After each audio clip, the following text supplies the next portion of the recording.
Welcome back, folks. Hopefully you did all right on those topic questions and things from before.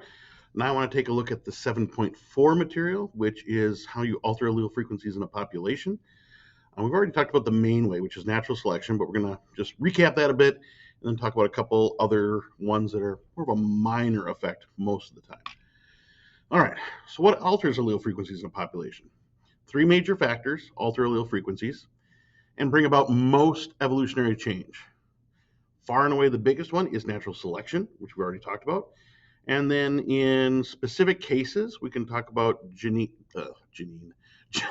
drift and gene flow. Okay, so just a little recap on what we've already talked about with natural selection. Here's the fancy terms. Differential success in reproduction results in certain alleles being passed to the next generation in greater proportions. Differential success in reproduction.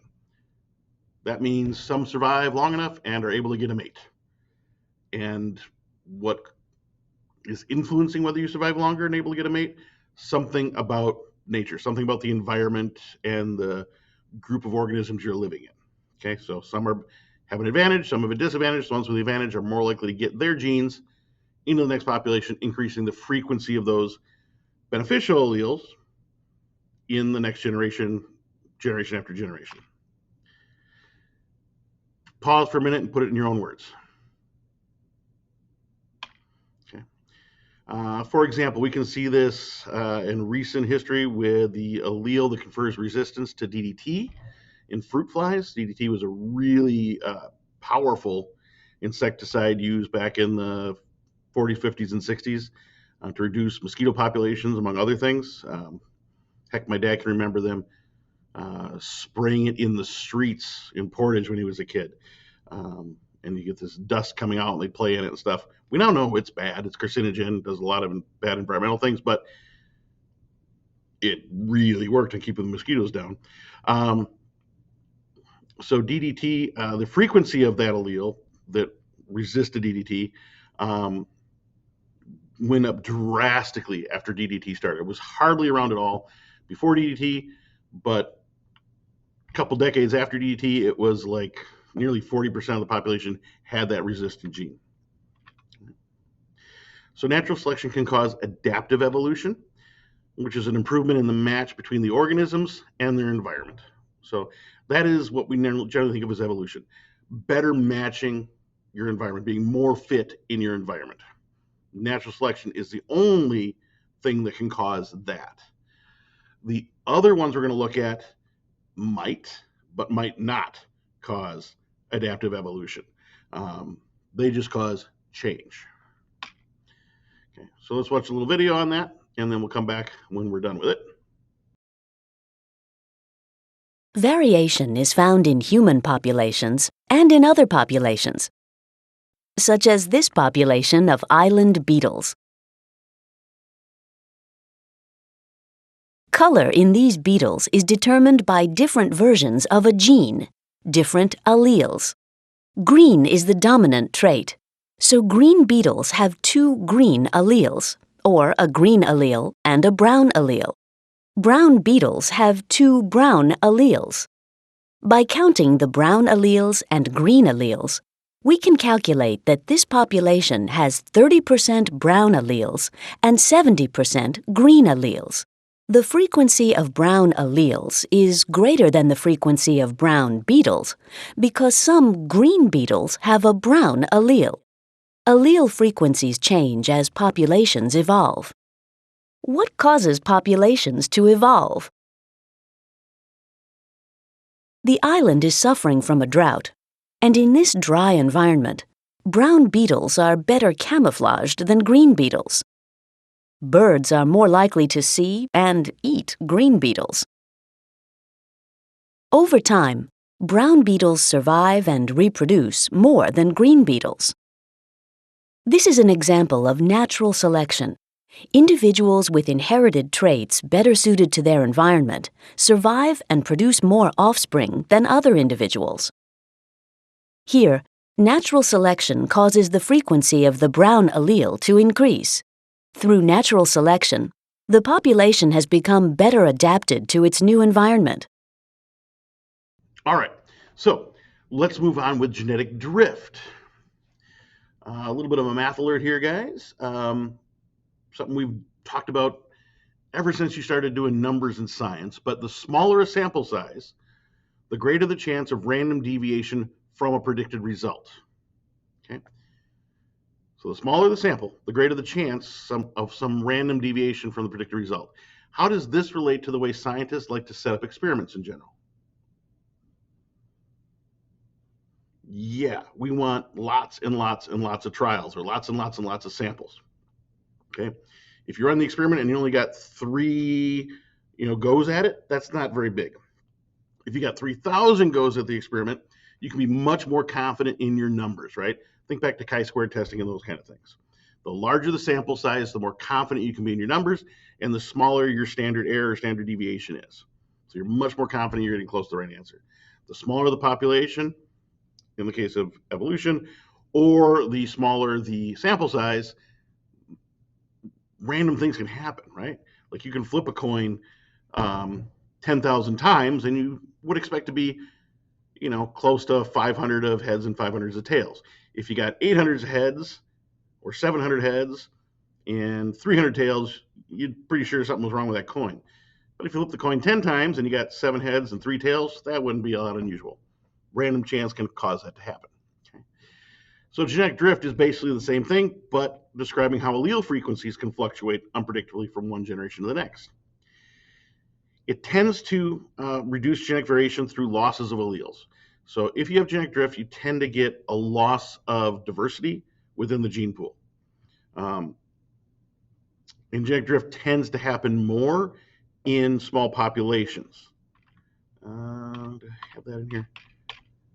Why do you think genetic drift would tend to happen more in small populations? Well, there's no, so genetic drift would be in small populations generally, randomly. Some alleles, you might wind up with more of an allele in the next generation and less of another allele in the next generation. That has nothing to do with selective pressures. Okay. Why is that more likely to be an issue in a small population than a big population?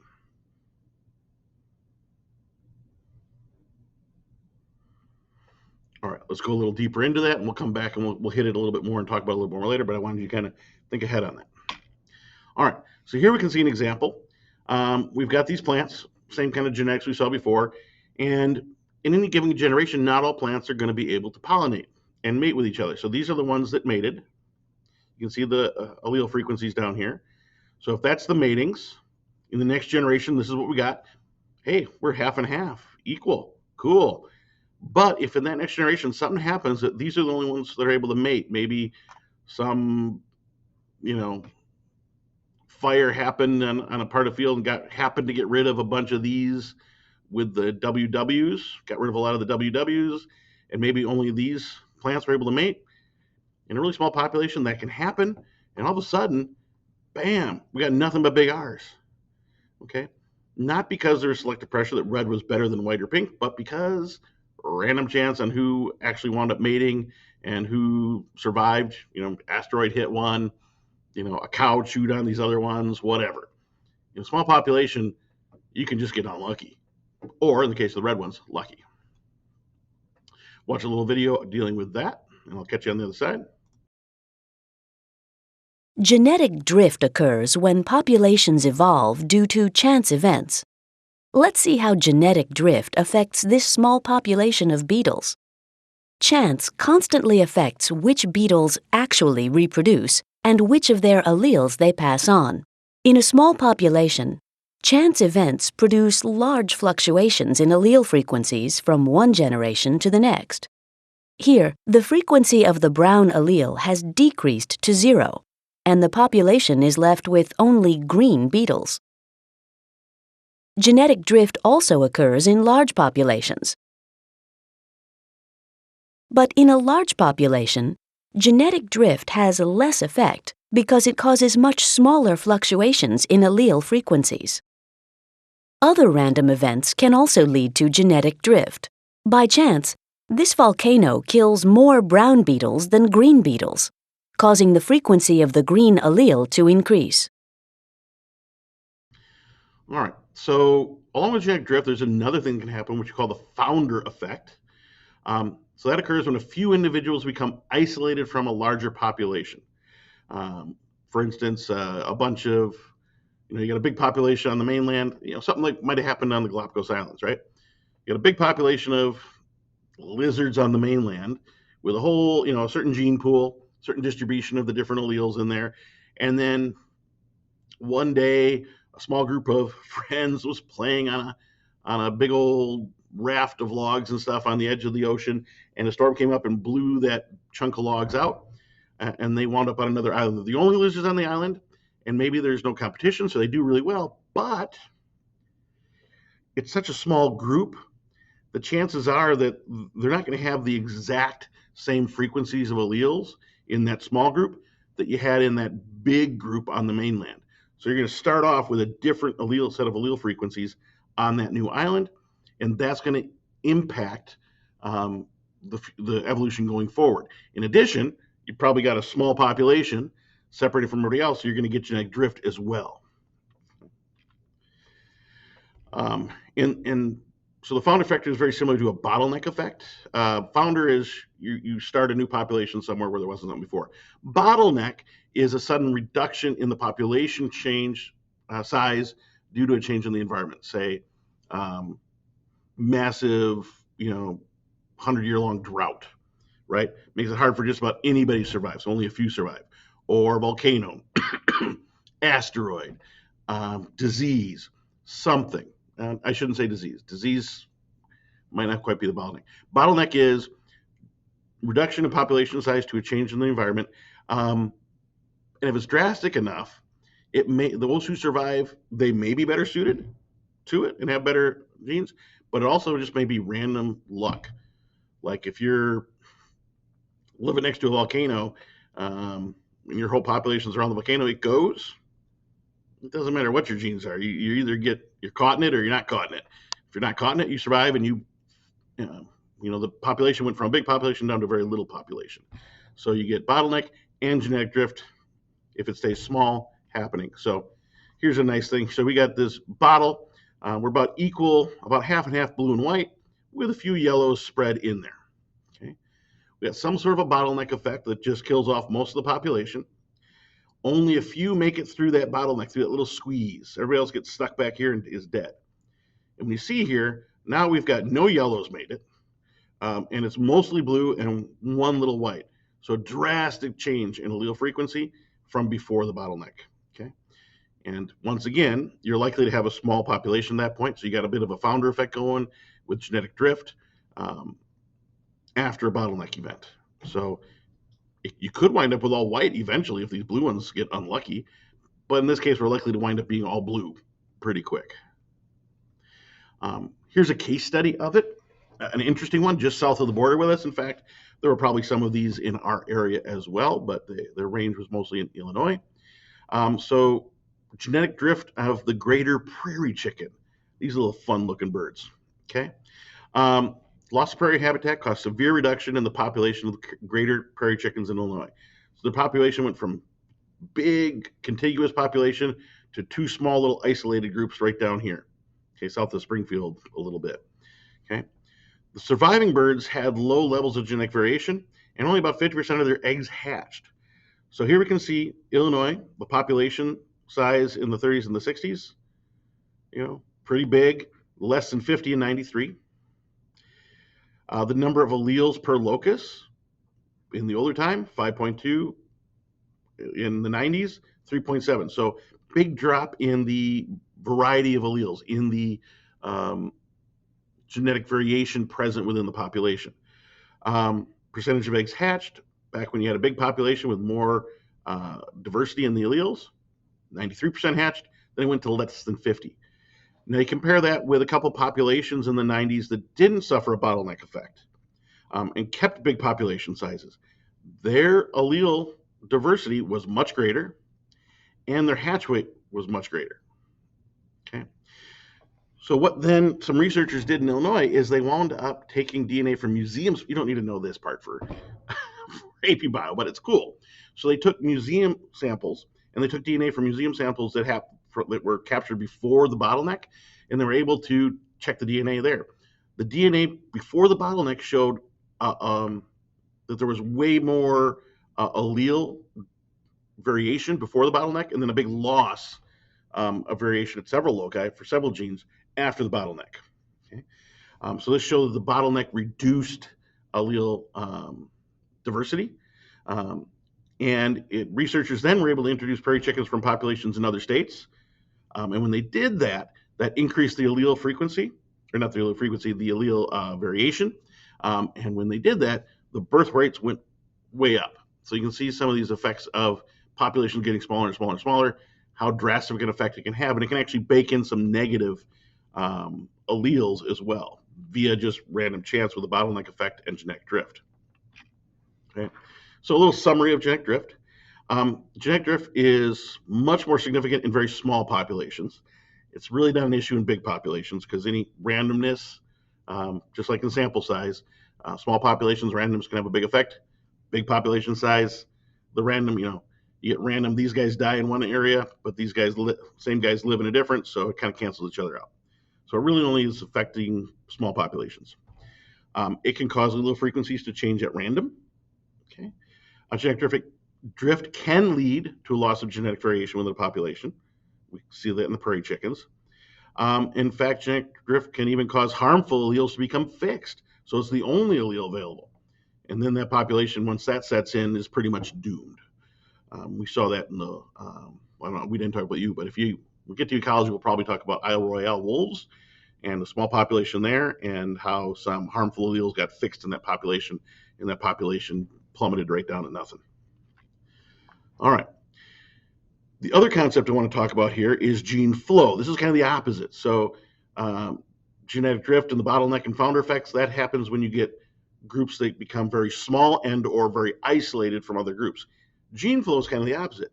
Here's where you get movement of alleles between two different populations. So, it could be you get some immigration and emigration between the two populations. So maybe they're not one population, they're not together all the time, but they are able to have some gene flow between the two. So there's some immigration and emigration. Could be moving around, or could just be pollen blowing in the wind, that kind of stuff. Okay. Gene flow tends to reduce the variation among populations over time. Pause the video, and why do you think that is? Yeah, so over time, if you get gene flow, you're unlikely to lose an allele. Like this population might be losing allele, but if you keep getting new ones in from over here, that allele diversity is going to stay. Okay, so it's going to stay there. So it reduces, these populations will tend to become more and more similar. And if there's enough gene flow, we might eventually consider them to be the same population because there's so much flow between them that it's basically one population and they all got in the same gene pool. Okay. If they have hardly any contact, they're going to stay more different and they're more likely to evolve down different paths because they're in slightly different environments. We'll talk about that when we talk about speciation and isolation later. So gene flow can decrease the fitness of a population. Here's an example. This is a little island in Vlieland in the Netherlands. And we got a population here in the east and one in the central area. It's called the Great Tit, by the way, which is a fun name. So mating causes gene flow between the central and eastern populations, obviously. They're close enough that they can mate, but they're separated by some mountains and stuff, so they don't mate a ton. But there is the ability to mate here. Okay. Immigration from the mainland, which I can't remember if it's on this side or this side, doesn't matter, introduces alleles that decrease fitness on the island. Why would gene flow from the mainland, like birds flying over from the mainland once in a while and getting over here, and they tend to, by the way, fly into the central population for some reason, not the eastern population, but why would that gene flow from the mainland cause a reduced fitness on the island? Pause and think. Got an answer? Hopefully, one of the things that may come from your answer is that the ones on the mainland are adapted to, okay, via natural selection, to the environment on the mainland. Is the environment on the island the same as the mainland? No, it's going to be a little bit different. So this gene flow is likely to introduce alleles that aren't as well adapted to the island as the ones who are already here. The ones who are already here should be well adapted. The ones from the mainland are likely less adapted. Okay. So natural selection removes alleles that decrease fitness. So this is kind of a statement, right? Natural selection removes alleles that decrease fitness. Think about that for a second. Reword that for yourself. Yeah. If an allele decreases fitness, they're likely to not live long enough to reproduce and or not be able to be healthy enough to reproduce or something. So those genes aren't going to make it to the next generation. So, we keep getting gene flow, but the ones that mated with them, their offspring are going to be less likely to survive. So which is why we keep a population here on this island that is still adapted to the island, but it still reduces that population's success rate. Birds born in the central region, where you have high immigration, tend to have lower fitness. Birds born in the eastern population, which for some reason, which they're not sure, seems to have low immigration, have a higher fitness. Why do you think that is? Yeah. Here, they're getting mainland genes, which is lowering their fitness, and so fewer of their offspring are going to make it. Over here, you don't have as much of that mainland DNA, so higher percentage of them are going to have the alleles that help infer fitness in the island environment. On the other hand, gene flow can increase the fitness of a population. So like the insecticides that help kill off vectors, mosquito vectors for things like malaria and West Nile virus, those insecticides do a good job of killing off those vectors, those insects that are passing on the disease. That is obviously a pretty drastic selective pressure against those who don't have a resistance to that insecticide. So the populations that are being attacked by the insecticide will tend to evolve relatively quickly because such a drastic clamp on the reproductive success. They'll evolve relatively quickly to a large portion of the population having that resistant gene. If they then mate with, they immigrate a bit and mate with another population that doesn't have that resistance, they will add that resistance into that population, and now this population will have that advantage against the DDT. So that gene flow can spread advantageous traits as well. So on the other one, it tended to spread a negative one with the birds. Here, you can have the opposite. It can transfer beneficial traits as well. Okay. Let's watch a little video, deals with that. Catch you on the other side.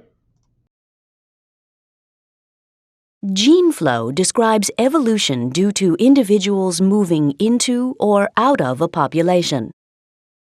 When green and brown beetles migrate into the all-green population, the frequency of the brown allele increases. Natural selection, genetic drift, and gene flow are the major mechanisms responsible for the evolution of all populations. Together, they shape populations of beetles as well as humans. We will use a hypothetical insect population to illustrate 4 causes of evolutionary change: genetic drift, gene flow, mutation, and natural selection. Our insect population consists of 100 individuals, some red and some green. The green allele is dominant, capital G.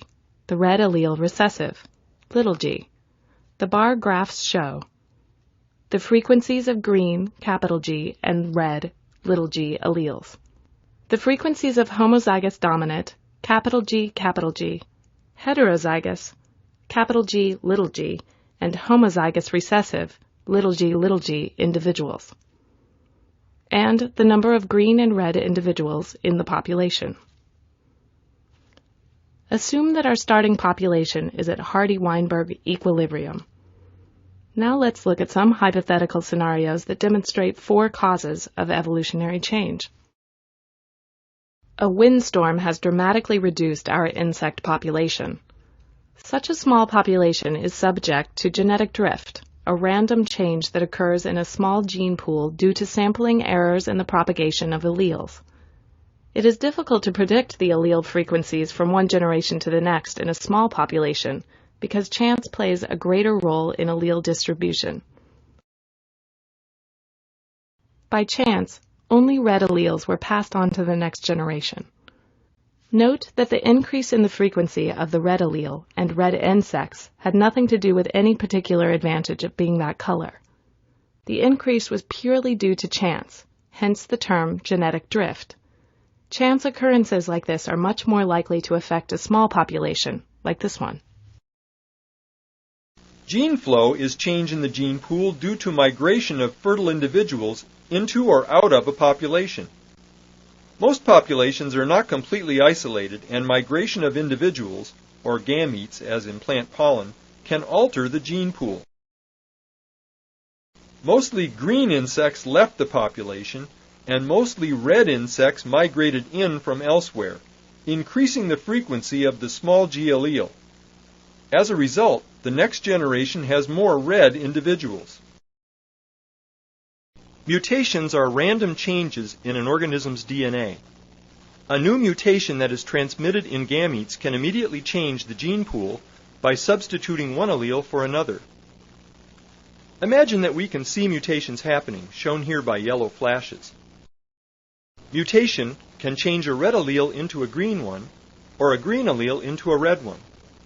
In this scenario, mutations slightly increase the proportion of red alleles in the gene pool, and thus red phenotypes in the next generation. Hardy-Weinberg equilibrium requires that all individuals in a population be equal in their abilities to survive and reproduce. This condition is probably never met, because individuals vary and some variants leave more offspring than others. This differential reproductive success is called natural selection. Natural selection increases the frequencies of some alleles and phenotypes and decreases the frequencies of others. Watch the birds preying on the insects. How will predation affect the genetic structure of the next generation and the evolution of the insects? The birds could see the red insects more easily against the background, so they caught a disproportionate number of the red bugs. This reduced the frequency of the red alleles in the gene pool, increased the frequency of green alleles, and similarly altered the relative numbers of green and red individuals in the population. Over time, this process of natural selection adapts a population to its environment. Under pressure of predation, the insects are becoming more and more green. All right, at this point, you should go over in the homework stuff. There's concept checks on page 491, 23.3, number 1 and 2. We'll go over those in class. If you are doing this on your own, same place you found the other ones, that's where you should go to get this. Just a review of null versus alternative hypothesis. Read through that. We've talked about this before, but just don't forget it. It comes up all the time on the AP test, so you should be aware of that. All right. At this point, if you haven't already done so, do topic questions on 7.4. Okay, and when you're done with that, meet me back here and we'll go over the last little bit of this note section.